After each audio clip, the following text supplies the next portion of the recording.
Ladies and gentlemen, rugby tragics of all stripes, welcome to tonight's clash of opinions, where there is no room for fence sitting. In the black corner, draped in a silver fern and a brain bigger than the World Rugby Law Book and a whiteboard sexier than your mum's undies. Take a breath, sniff it in, it's Mark from 2 Cents Rugby. And in the green corner, armed with less sleep than you get from a raver in the early 2000s on his third E that he's pretty sure that hasn't kicked in yet, one of the greatest callers in the game. He's the man who doesn't need a bomb squad off the bench. He's got it all. It's Hamish from the Kiwi lads. Tonight's question is simple, but the answer divides rugby in our two great nations. Who will be the champions of Eden Park come the 6th of September? The All Blacks or the Springboks? Lads, we are here to decide this. Now, I'm gonna outline.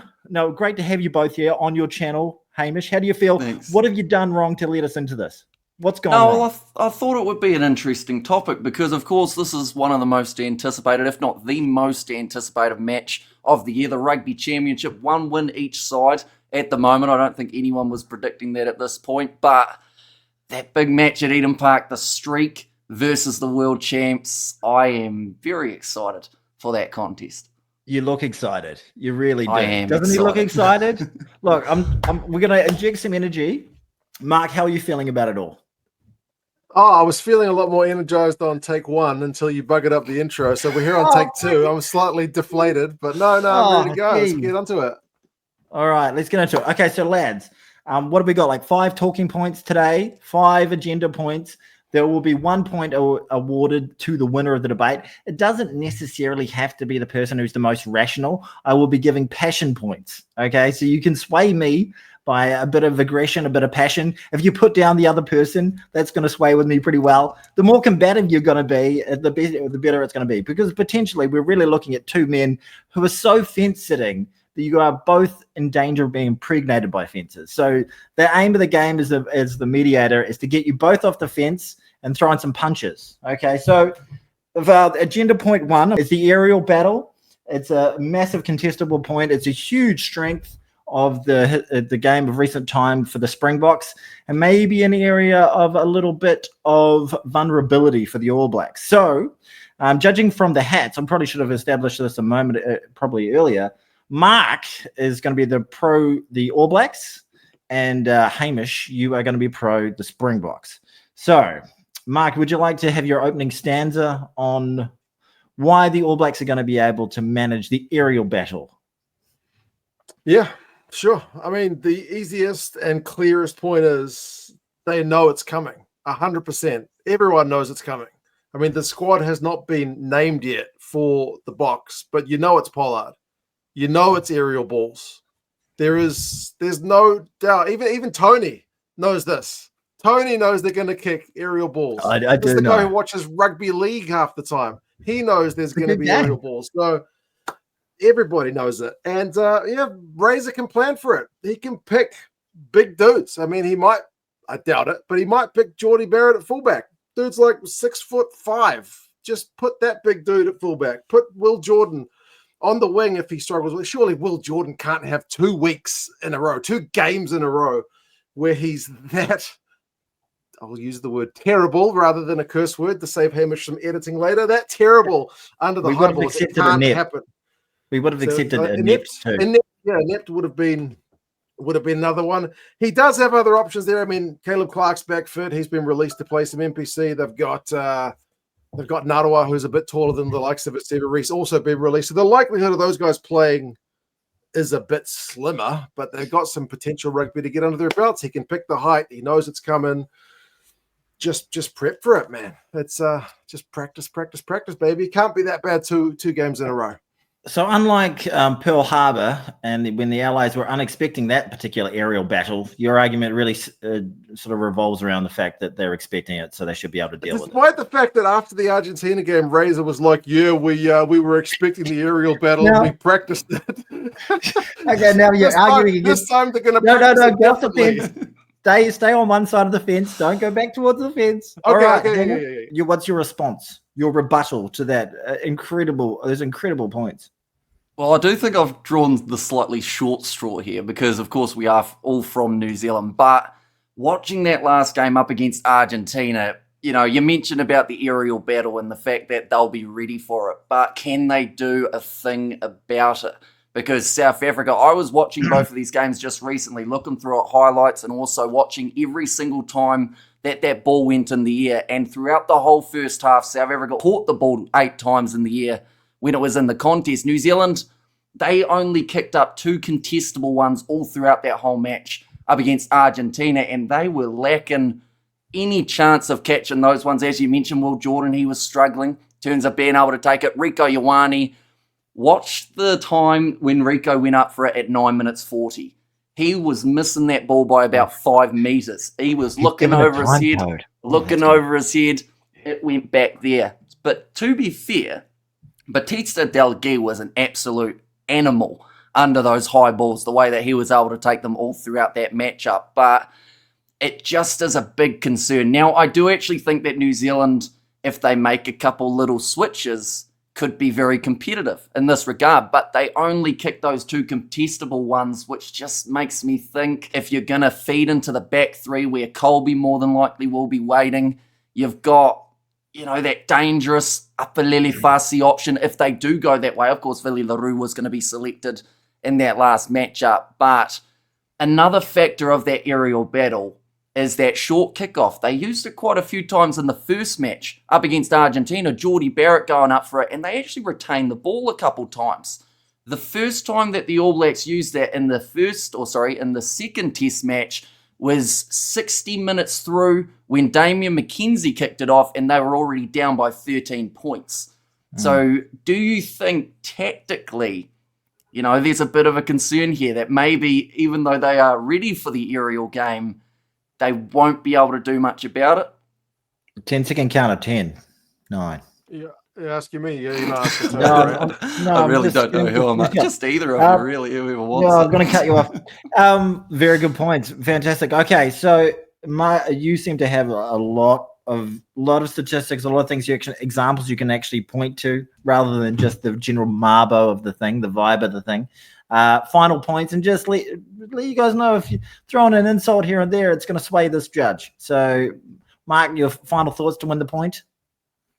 Well, he's just full of shit, isn't he? I mean, all those stats, all those numbers. This guy did his homework looking at the actual time codes and whatnot. But Geordie Barrett, 6'5". That's a stat. Okay, Havish. He said you're full of shit. How do you feel about that? Yeah, it's a bit rough. I do actually think he probably won the first round, though, if I'm being honest. He did have a lot more, I guess. He was more convincing. I rambled, which is something that I'm known for doing. Look, good news for you. You didn't panic. You did great. You crushed him. Yeah, 1 point to the Kiwi lads. I love the stats. I was secretly loving the stats. He was all over it. Yeah, like it was just, to be fair, it's a hard argument to try and win, to say that the All Blacks, given how the All Blacks have been playing of late, how we've been dealing with the high ball and how deadly accurate the Springboks are. It's a tough one to win. So you had a lot of ammo, you had a lot of receipts, and you went to them. Even though he did say you were full of shit, which I did appreciate, Mark. Keep that up. That one surprised me. I'll be honest. We normally used to PG. I was desperate. I was going straight for the nuclear option. Okay. I will say, though, very quickly before we move on, no, we're moving on. Let's move on. I just want to get a little bit of a positive in the All Blacks' favour. I think that they have to get Caleb Clark in that 11 jersey. I really hope he does well over the weekend for the Bunnings NPC, because he, at least, you know, as much as people like to give him stick, he was one of the standouts for the All Blacks last year in the Rugby Championship, 6 tries.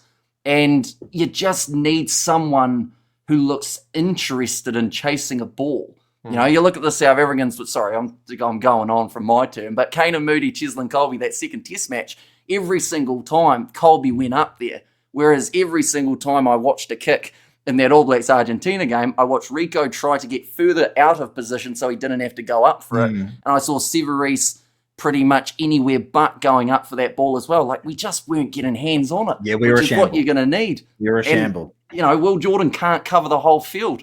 And he's not even that good at the high ball anime. All right, we're going to the next point. Shut up. Okay, the next point, selections. Okay, I asked ChatGPT to give me a naughty rhyme about a naughty poem about selections. Okay, so this is what they came up with.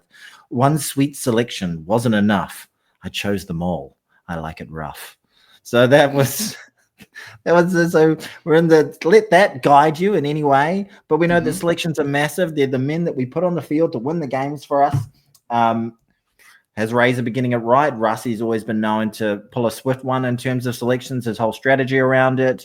We're going to reverse the order this time. Hamish, you can lead us with the opening stanza on this one. Thank you very much, Tony. I will throw in a joke at the start just to try and get on your good side as well. I'm giving you 90 seconds. 90 seconds for the joke or for the whole segment? Okay, tell your joke, and then you got 90 seconds, all right? Okay. You have to start with the joke too, by the way. Now we'll put him on the spot, see if I can get that bonus point. So my joke is, how did I know my girlfriend thought I was invasive of her privacy? How did your girlfriend, is the joke you have a girlfriend? No. You have a girlfriend at the moment? No, I don't, no. Oh, damn it. That's the joke. Sorry, how did your girlfriend know that you were invasive of her privacy? I read about it in her diary, but there was such a long time between the joke and the punchline. Okay, all right. Good as okay, 90 seconds. Let's do this. Seconds, a minute and a half, and go. So, Razor's selections, they've been pretty conservative throughout the last few months. You know, you've looked at the same side pretty much each and every week. The problem that they've got at the moment, and yes, Cortez Ratama may be match fit, but it's a bit of a debate of whether he's going to be playing in match number 1. You've got one halfback for the All Blacks in Finley Christie, who has only played 62 minutes this year. Your other guys on debut in Kyle Preston. Is that going to be enough in the 9-10 channel and enough time to build that coherentness between the 9 and the 10 that will really favour the All Blacks in this game? We saw Simon Parker get his debut in the number 8 jersey last week, and he looked sharp at times, made a lot of tackles for the ABs. But why on earth are you giving a man a number 8 jersey and making him pack down on the side of the scrum when you put your 7 Artie Savia on the back of it? Why not just name Savia as your 8 and then, put Peter Larkai in that number 7 jersey, or Duplessis Karefi, the backline, the wingers? There's things that seem to be going wrong, but Razor just keep on going. South African selections? Oh, I thought I'd run out of time. I almost ran out of breath. 30 seconds. I think that Rassie, he's gone a little bit too experimental at times as well, but overall, I think he's found a nice mix. He had those experienced guys back of Pollard, as well as Cheslin Colby, Damien Dialendi, and Jesse Creel in the midfield are going to absolutely tear it up if they get the opportunity, and that Barrett and Proctor combo is still under debate, although Proctor actually did have some very good moments throughout that second test match up against Argentina. So and I'm going to have to cut you off there, Hamish. Thank you very much. Very good. Okay. So once again, very, very full and rich argument, getting a lot of information into your minute and a half. One bad joke I'll give you unlimited time for your joke that you want to start with. Yeah. I'll just go with roses are red, Springboks are green. Rassie's selections are the worst we've ever seen. Oh, he throws some shade. Okay, your minute and a half starts now. Well, I'm not sure why my counterpart just spent like the whole time talking about the bloody All Blacks. He's supposed to be talking about South Africa's selection. That. I mean, if he's going to go that route, I can touch a little bit about South Africa's selection. They've picked heavy squads in the opening 2 rounds, certainly like heavier than the All Blacks squad. 940 kilos, I believe, was one, and 960 plus for the other, compared to the All Blacks squad, which was significantly lighter. But if the All Blacks select the forward pack, which has been going well and is pretty mobile, I think they showed that they've got the gas, especially in that first test, to keep going strong, whereas the Springboks, maybe Ellis Park, ran out of a bit of gas. If the All Blacks can keep the tempo high with their big mobile pack, I think they'll go fine in terms of keeping the tempo high and tiring these big South African boys out. My colleague's right, number 9 is a problem. If Roygaard is back fit, then that is a welcome change. If we're looking at a potentially injured Ratama and Hotham's obviously out, that's a problem. But they could always go with that man, Leroy Carter, if they wanted to pull some like miracle Rassie Erasmus play back on him in terms of, just going with that kind of tactical craziness. They could pull that pin. I don't see it happening, but I mean, honestly, put Rico back at 13, put Caleb Clark on the wing. He's big. Tamaiti Williams is going to be a weak fitter. Picks itself. There's your time. Okay. It's pretty even, boys. It's really anyone's point right now. So I'm going to give you 20 seconds just to finish off. And this is really what's going to decide it. It's 50-50 right now. Hamish, go. Can a frog jump higher than the house? Yeah. No, I don't think a frog can jump higher than the house. It can, because houses can't jump. Yeah. That's all I'm gonna. And also, in terms of the selection, Carter would be an interesting one if he got that chance at number 9. I do think, because we know that South Africa are going to have Grant Williams, and I do think he's the Thank you very much. Okay, wasted too much of it on the joke. Come on. Too much on that. And Mark, finish that off. Once again, he's just obsessed. He's obsessed about the All Blacks. I mean, talk about South Africa and what they're going to do right instead of worrying about the All Blacks, man. The All Blacks have seen what they need to do. Razor just needs to make the simple selection choices, and then hunky-dory land it is for the ABs in the Garden of Eden. There we go. I felt as though, and that you both did very, very well. Don't be ashamed of yourselves. Don't beat yourselves up over that. But I'm going to give that one to Mark. I think it's a slightly more succinct argument and a little bit more pointed on the team that he was trying to propose, as opposed to a bit too much focus on the All Blacks. And also, I'm going to keep it tight. Okay, fantastic. All right, so the next point, we're going into discipline, and I'm going to give you guys a famous example of some ill discipline. Okay, so in the Battle of Little Bighorn in 1876, General Cluster ignored reconnaissance and warnings that split his forces undisciplined, and he was very rash in this position, in this particular incident, and it led to his men being overwhelmed by a vastly larger Native American force.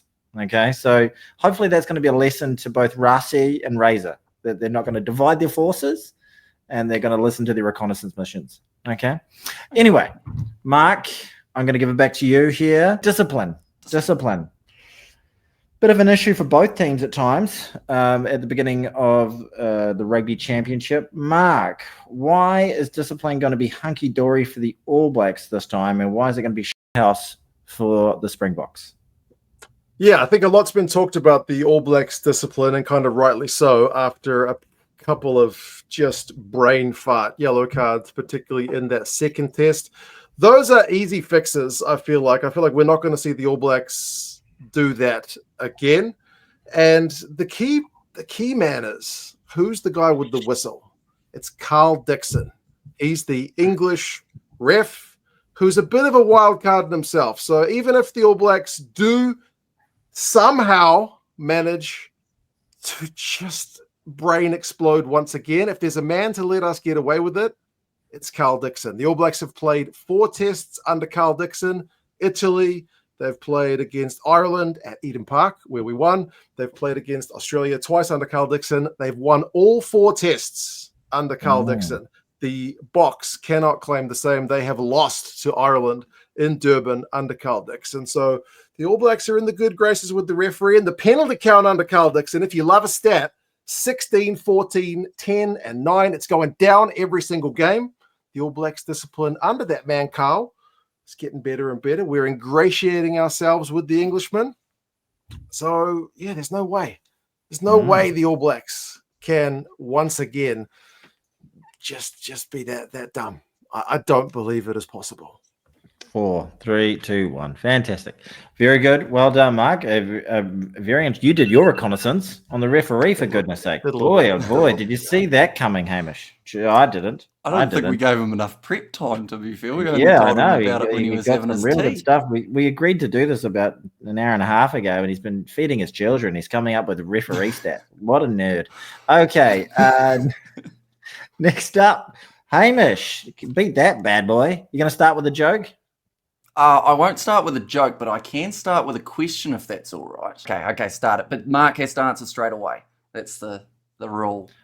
It's going, dude. Your time. Oh, has it? Oh, that's 5 seconds. Right, Mark.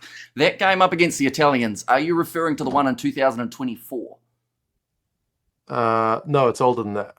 Okay, I was going to say, because last time they played Italy, they got 2 yellow cards for both relatively stupid things. Throughout the last 19 games, for the All Blacks, they have got 17 yellow cards. For South Africa, throughout their last 18, they have got 14 yellow cards, but they have had more red cards throughout that time. So the discipline, it's been up and down for both of these teams. I do think that for Scott Robertson, you could argue he has inherited a little bit of an ill-disciplined pack at times. Someone like an Anton Leonard-Brown, he has received far too many yellows throughout recent times. Sever Reece occasionally will get the dumb one too.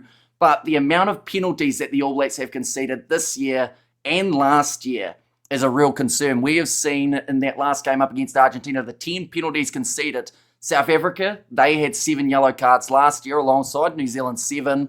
Although I do think at times throughout the first games for South Africa up against Wallabies, we have seen some much better discipline from that side. Yes, they've given away a few silly ones, but you wonder, and you have to, unfortunately, as a Kiwi, I have to bring it up, the Rugby World Cup final cards made the difference when these two sides played off. Will it make the difference at the stadium, Eden Park, 50 matches on the line?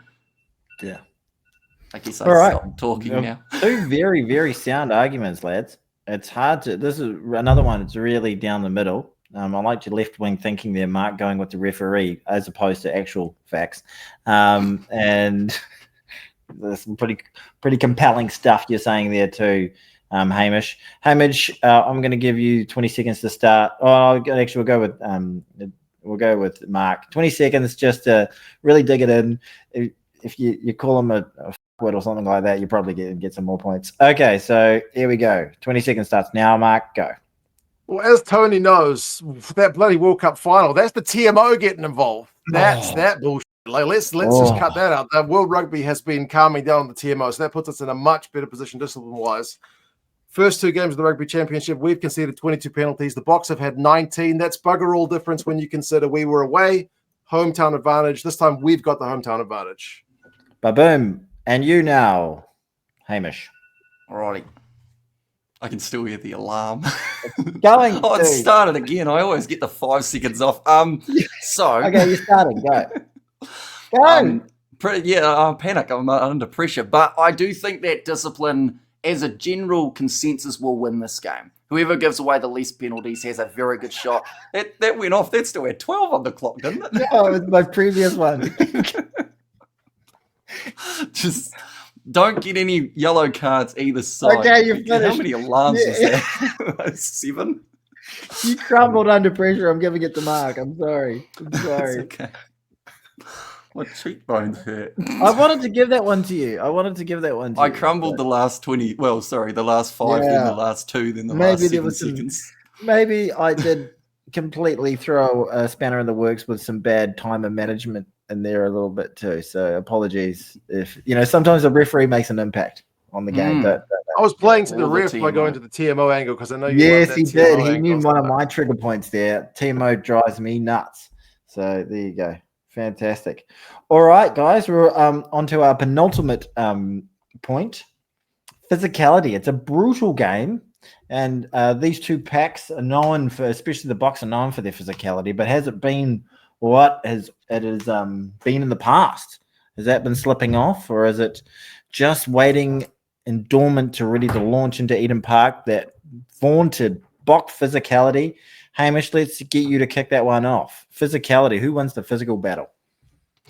Well, I think that the All Blacks are going to have to be on their A game at Eden Park, because even in games where South Africa have maybe struggled in terms of tactics or struggled in terms of, handling errors, one thing that has stayed formidable throughout all of those games is that physicality. You look at someone like a Quacka Smith, the way that he started that last game up against the Aussies, smashing into absolutely everyone. When you've got a Viking who can make his way off the bench and offload the ball to absolutely everybody. He's a teammate of Geordie Barrett from this last season, but you know that if he gets the chance, just like Peter Steph in that World Cup final, he is going to batter Barrett as hard as he can.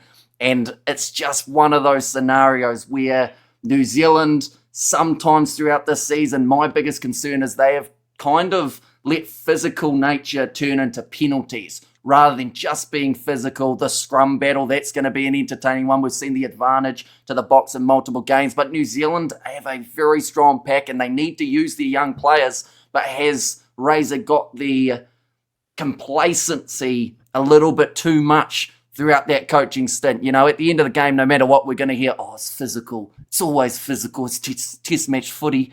but are we going to see that physicality? Fantastic. I'm terrible under pressure, I have to say. No, you're doing great. You're doing great. You're doing fantastic. Isn't he doing great? Mark, yeah, he's doing great. Don't be so hard on yourself. This is when Mark in his 20 seconds is like, hey, you're a f***wit. By the way, I've got something to admit to you. I was sitting there enjoying your point, and I was sitting there going, these are some good points. Yeah, good stuff, good stuff.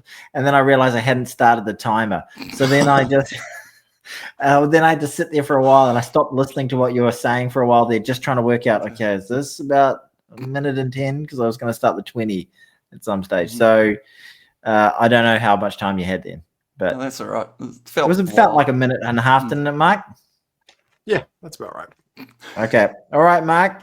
Fire away. If there's one area of the All Blacks campaign thus far that has not been an issue, it's been the forward pack. It's the back line we need to worry about. So physicality, this is not going to be a problem with the ABs. The ABs, and particularly game one, dominant scrum against the Pumas. They scored 4 maul tries against the Pumas in 2 games. And what's one thing we have seen?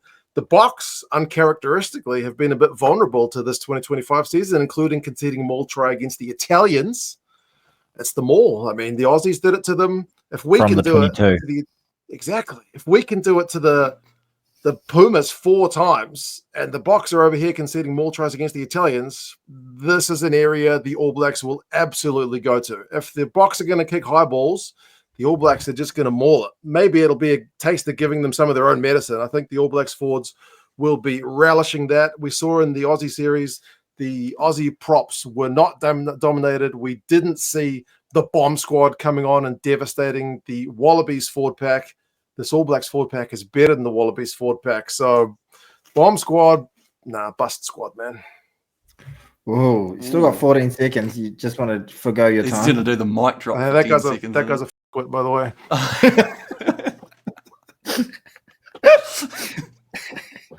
Oh, jeez. Oh, you don't even need to talk. He scored you. Okay.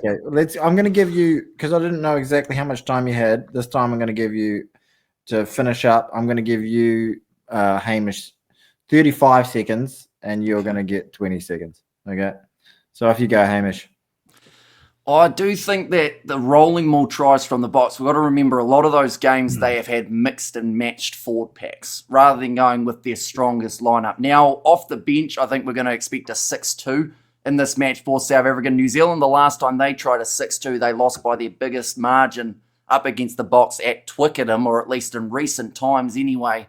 So that physical battle at the end, plus the amount of injuries, I actually think that that's a good talking point for both teams. You know, the Boks losing 4 players from match number 1 of the Rugby Championship. New Zealand, they've lost Ratama. Their injury list is a mile long. Oh, no. Don't say oh, no. Very good points. Very good points. Hard to really sort of argue against them, to be honest. And at the end of the day, the Springboks are physical beasts. What do you have to say, Face? If you want physical, look no further than Ardie Savea. If you want the one player who is going to make a difference physically and actually play 80 minutes, that's your guy. Who's the only forward in the top 10 for run meters, for defenders beaten, and he's right up there for the carries this year? Ardie Savea. He is just unmatched in 2025. Drop the mic. All right. Great points all round. I thought that just in terms of the person who was able to squeeze the most facts into the shortest amount of time was definitely Hamish in that. And also with a bit of like sabotage from the referee, I think it's only fair that we give Hamish that. And you're always going to be up against it, trying to argue against South African physicality. It's a tough one. It's like trying to argue that South Africans don't like meat. It's a tough argument to win. To be fair, the All Blacks' strength this year, much to my disgust, is our forward pack. Anyway. Okay, so we are going into the final round. 2 apiece. It's all to play for. All right, lads, you feeling fired up? Is this what you do it for? This is when the game's on the line. Who's going to come to the fore? Now, the thing about this game that makes it special is the venue. Okay, obviously the two teams that play wherever they play, if they played at Oniwa Domain, I'd be pretty pumped about it. But the fact that they're playing at Eden Park, that's what makes it. We don't need to go into the records. You guys will bring up those statistics now. But the question is record, and that can be record of the teams, record of how they've gone in recent times, or the Eden Park record itself. So how about we flip a coin to see who goes first this time? Anyone got a coin nearby? I got my wallet. I might have a coin. Hang on. Grab a coin. This is compelling YouTube viewing, watching people look for a $2 coin just so that it seems like money. Yeah. How many of those do you need for a bit of K-Fry these days? How many $2 coins? You need a few. You wouldn't get a piece of chicken for it. Heads or tails, Mark? I'll go tails. Okay, so everyone sees this as a legal tender coin. It's not. It looks see-through there for a second. It kind of is. That makes it look dodgy. It's just the green screen. Right, now I've got to try and flip this forever on the screen. You ready? Yeah. Legitimate flip. Everyone happy? Legitimate flip. It is a tails. It is. What does that mean? Mark, would you like to kick off or receive? Yeah, I'll go first. This is a slam dunk. This one. Okay. Oh, he's confident. Okay, your time starts now. The Eden Park record. It's a pick with 1994. What were you guys doing in 19? Was Hamish even born in 1994? Exactly. The All I was Blacks watching the game. Very sad. Yeah, the All Blacks don't lose at Eden Park. They lost to France there in 1994. My dad was there. He's not going to be there this time. The All Blacks are not going to lose at Eden Park. They have played the Box at Eden Park in 97. Who won? The All Blacks, 55-35. Christian Cullen, 2 tries. 2001, 26-15. South Africa didn't even score a try. 2010, 32-12. That's the South African favourite scoreline because that's what they beat the English by in 2019. That's our scoreline, 32-12. Smith, Nonu, Reed, all these guys getting tries. South Africa didn't score a try, only points from the boot. 2013, 29-15. Bismarck gets himself in hot water. Speaking of discipline, dirty South African player. How dare he tackle Dan Carter, the holiest of holy players. Don't touch the great man. You can say we've been avoiding the Eden Park record. We've played you in Auckland, 57-0 in Albany, motherfuckers. And then back at Mount Smart Stadium, 35-20. Come to Auckland. Welcome. We welcome you with open arms. But this record, man, this is going nowhere. Do you guys know what this is? Can you see what this is? There's a microphone, motherfucker. Yeah. All right, very well done. Well, I've lost, haven't I? Raw, emotional. Now, your rebuttal that was pretty good. I got to give it to Mark there. You're gonna have to bring the heat. You're gonna have to bring the rolling thunder. All right, you got this. You got a bit of editing to do on your hands for all the F-bombs. He's done more than I have. Sorry about that. No, you're all right. You got fired up. It's fine. You tell me when you're ready. Okay. See, I had a few things, but now I'm like, my best approach might be to just try and kind of not trash talk, but just try and kind of mitigate everything he said. You know? No, but he said so much. To be fair, as the judge, I think the trash talking is going to do you some good here. I think you need to bring the fire, you need to bring the heat. That's why I've been leaning into that. Yeah, like that's what gets me going, especially for you two, because you guys are renowned for being fence sitters. So I love to see it. Yeah. All right. Okay. Because I love the fact that this is the most South African hate that Mark's ever going to call them. He's called them motherfuckers like 3 times. Okay, and time starts now. Well, you talked about the 50 straight at Eden Park, but New Zealand had never lost in Argentina since last week. You know, they have had times where they've had records for all the wrong reasons under Ian Foster, under Scott Robertson, but at Eden Park, you know, it is a very good location to play a game of rugby if you're the All Blacks, I will admit that. But the South African side, they are unpredictable. They are the world champions at the end of the day. And, you know, I think I'm losing. I can't think of anything. No, come on, you got it, buddy. I would say that Mark, you're a nice guy. It's too difficult to insult you, really. You know, you mean well. Friday. No, you got it. Tony, you take over for me. Why are the Boks going to dominate the All Blacks? The last 3 times the All Blacks played South Africa, what happened, Mark? They lost, and they're going to lose again because that's what they do to South Africa. They lose. They lose to the best team in the world. 2 World Cups in a row. We're going to burn you like a piece of meat on the braai. Suck my dick. That's what I was looking for, okay? All right. I mean, I couldn't have said it better myself, really. I'll be honest, record should have been second on the list. To end on record was going to always be a bit of a boom straight in the mouth. Wait. All right. That's your time. Look, that was tight, guys. Real compelling stuff. You fell to pieces. I can't handle pressure, you know. Okay. Like, it's not over. It's not over. Okay. The Australians were down 22-0. Okay. This is what similar scoreline we're looking at, Hamish. I'm going to be honest. It feels that way.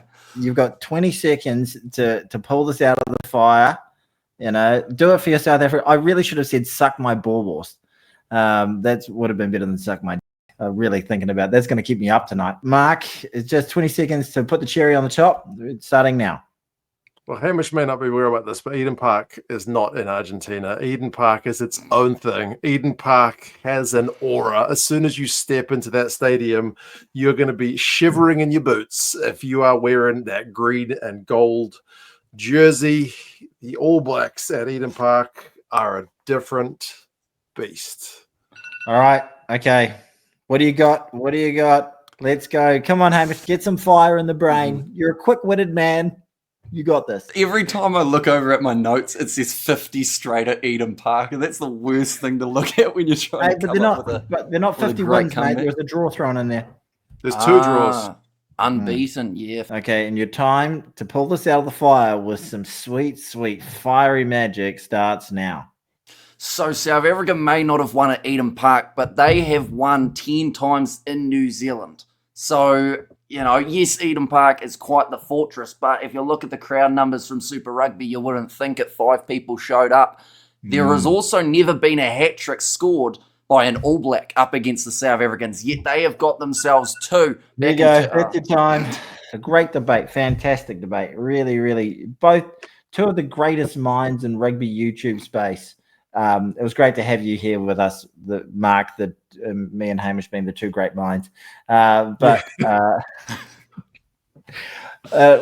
amount of knowledge you guys have on stats, figures, and the amount of rugby you guys watch, it's truly impressive. It really, really is. But in terms of the winner of this point, therefore, the winner of the overall debate goes to Mark from 2 Cents Rugby.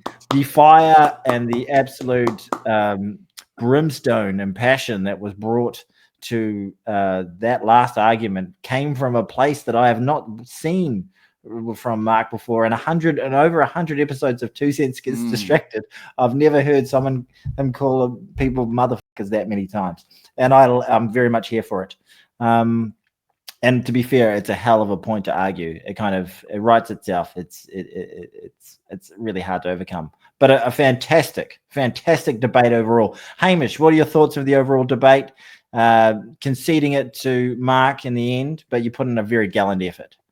Yeah, no, he was the better man on the field, really. You know, it was a physical type of outing, you know, physicality, test match footy, and, you know, he just wanted it that little bit more. But I've never had to argue the All Blacks so much. Normally on the streams, because I am from New Zealand, you know, we've heard a fair amount of stick for the Kiwis in recent times, and at times maybe rightfully so, but, you know, it's one of those ones. I think that this rivalry, it's still built off respect. You know, I respect Mark as an individual. That's the one I'm talking about, the rivalry, of course, and, you know, there's no bad blood here. At the end of the day, we'll shake hands, maybe play a game of table tennis or something. I imagine he's good at rock climbing, so he'd probably be all right at the old table tennis as well, I would think. But, this match is going to be awesome.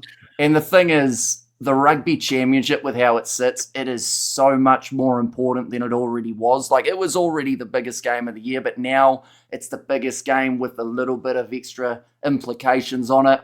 I will say, though, in fact, I want to ask this as a question.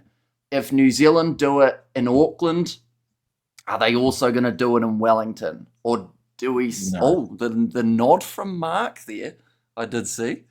I think The this is nod? Mark's. It's just acknowledging the point. okay. Wellington's like a Okay. real kind of Achilles heel for us, isn't It's it? another Achilles heel. Okay, well, let's answer your question in a moment, but I've got to do my post-match with Mark too, okay? Hold on a second. Yep. Should I? Oh, actually, one moment. I can do this. Wait up. Where's he gone? Oh, I'm still here. I was just popping away because when they do the press conference, they go away. Right. So you don't need to stay there. It makes me feel. This has happened before. I've been on one of your live streams. I'll lean and watch.